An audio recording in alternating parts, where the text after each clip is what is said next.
nagsabi nito. To be honest, ang tanda ko na para mag-alala kung sinong may gusto sa akin at sinong hindi. I have better things to do. If you love me, I love you back. If you support me, I got you. Pero kung hate mo ako, okay lang. Life goes on with or without you. Love that one.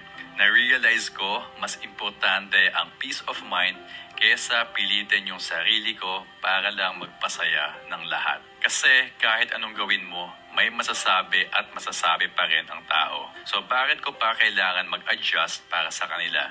At this point in life, gusto ko na lang ng mga totoong tao sa paligid ko. No drama, no fake support, just real connections. Kung magka-vibe tayo, ayos. Kung hindi, that's okay then. I'm done stressing over things and people na walang ambag sa buhay ko. Bro!